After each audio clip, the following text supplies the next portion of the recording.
अस्सलाम वालेकुम। मेरा नाम डॉक्टर सहरिश है। आपका नाम क्या है? मेरा नाम इकबाल है और मेरी उम्र 50 साल है। किस तकलीफ के साथ आए हैं आप? डॉक्टर साहिबा, मेरी बीवी ने मुझे यहाँ भेजा है।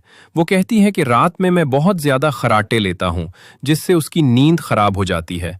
उसके अलावा नींद में मेरा सांस भी रुक जाता है। ठीक है, आप ये बताएं कि ये मसला कितने वक्त से है? तकरीबन 1 साल से। क्या ये किसी खास औकात में ज्यादा होता है? जी, जब मैं ज्यादा थका हुआ होता हूँ तब ये ज्यादा होता है। क्या आपने नोट किया है कि क्या ये वक्त के साथ साथ और बढ़ रहा है? जी, ऐसा ही है। अच्छा, ये बताइए कि जब आपकी सांस रुकती है नींद में तो इसका दौरानिया कितनी देर का होता है? कुछ सेकंड्स के लिए ऐसा होता है। सोने के दौरान आपकी लेटने की पोजीशन क्या होती है? मैं पीठ के बिल सोता हूँ। आप कितने तकियों का इस्तेमाल करते हैं? 2 मोटे तकियों का। आपके कॉलर का साइज क्या है? 17 इंचेस। क्या आपने नोट किया है कि आप जब सुबह सोकर उठते हैं तो आपको थकावट या सर में दर्द महसूस होता है? जी, बिल्कुल ऐसा ही है। मैं बिल्कुल फ्रेश महसूस नहीं करता हूँ। क्या ऐसा होता है कि दिन की औकात में आप बैठे बैठे सो जाते हैं?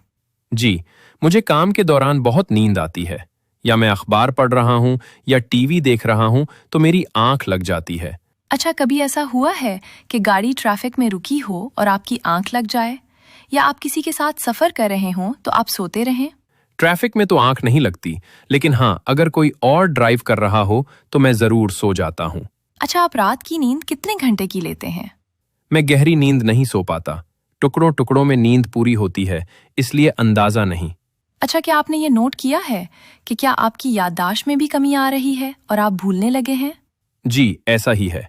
आपके वजन या आवाज में कोई तब्दीली? जी नहीं। क्या खाना निगलने में कोई मसला होता है? जी नहीं।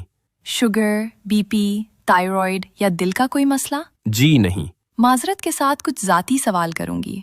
क्या आप सिगरेट पीते हैं? जी, 2 पैक पीता हूँ एक दिन में। क्या शराब नोशी या कोई और नशा भी करते हैं? कभी कभार शराब भी पीता हूँ। देखिए, आपको जो मसला है इसे स्लीप एपनिया कहते हैं। ये नींद की बीमारी है जिसमें नींद में सांस लेने में रुकावट हो जाती है और कुछ वक्त के लिए सांस बंद हो जाता है। ये कुछ सेकंड से कुछ मिनट तक होता है। एक बार भी हो सकता है और बार बार भी हो सकता है, जिसकी वजह से जिस्म में ऑक्सीजन की मिकदार कम हो जाती है। ये काबिले इलाज है, लेकिन अगर आपने तवज्जो ना दी और इसका इलाज ना करवाया तो इससे ब्लड प्रेशर बढ़ जाता है, दिल का दौरा, स्ट्रोक का अटैक और शुगर जैसी बीमारियां हो सकती हैं।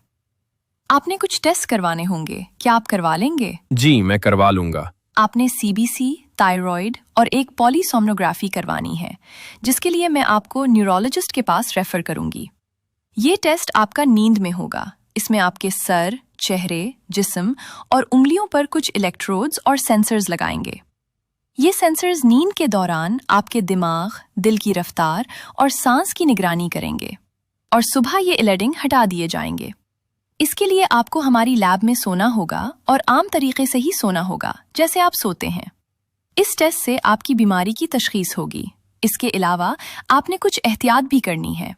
एक तो अपना वजन कम करना है, डाइट और एक्सरसाइज से। क्या आप ये कर सकते हैं? जी, मैं पूरी कोशिश करूंगा। इसके अलावा सोने से पहले चाय, कॉफी का इस्तेमाल नहीं करना। नींद की गोलियों का इस्तेमाल भी नहीं करना है। पीठ के बल नहीं सोना, बल्कि करवट लेकर सोना है और सोने का स्केड्यूल बनाना है। तकिया ऊंचा करके सोना है। 1-2 तकिए या वेज पिलो का इस्तेमाल करें। तंबाकू नोशी और शराब से परहेज करें। अपनी वाइफ को कहें कि कान में ईयर प्लग्स लगाकर सोए जब तक कि ये बेहतर नहीं हो जाता, या फिर आप अपना कमरा अलग कर लें। सोते वक्त कम रोशनी का इस्तेमाल करें और जब तक आपकी बीमारी बेहतर नहीं हो जाती, ड्राइविंग से एहतियात करें। आपको एक नेजल स्टीरॉयड स्प्रे दे रही हूं जो 2 पफ्स लेने हैं। इसके अलावा आप मैंडिबुलर एनहांसमेंट डिवाइस इस्तेमाल करें। ये एक खास किस्म का माउथ पीस है जो आपको रात को सोते वक्त लगाना है। ये मैंडिबल को थोड़ा आगे लेकर आता है, जिससे सांस लेने का रास्ता खुल जाता है और स्लीप एपनिया के चांसेस कम हो जाते हैं। अगर डायग्नोस्टिक टेस्ट से कंफर्म हो जाता है कि आपको ऑब्स्ट्रक्टिव स्लीप एपनिया है, तो हम CPAP लगाएंगे रात को सोते वक्त। ये एक मशीन है जो कि आपकी सांस की नालियों को खुला रखेगी, ऑक्सीजन की मिकदार सही तरीके से पहुंचेगी और फिर जो नींद में आपका सांस रुक रहा होता है वो नहीं रुकेगा। आपको एक मास्क पहनना होगा रात में, जो इस मशीन के साथ दिया जाएगा। اگر اس سے بہتر نہیں ہوگا تو ہم آپ کو ENT کے پاس بھیجیں گے۔ آپ نے 2 ہفتے کے بعد اپنی رپورٹ لے کر آنا ہے۔ اگر سانس بہت زیادہ رکے، سینے میں درد ہو، دن میں بہت زیادہ نیند آئے تو فوراً تشریف لائیے۔ شکریہ۔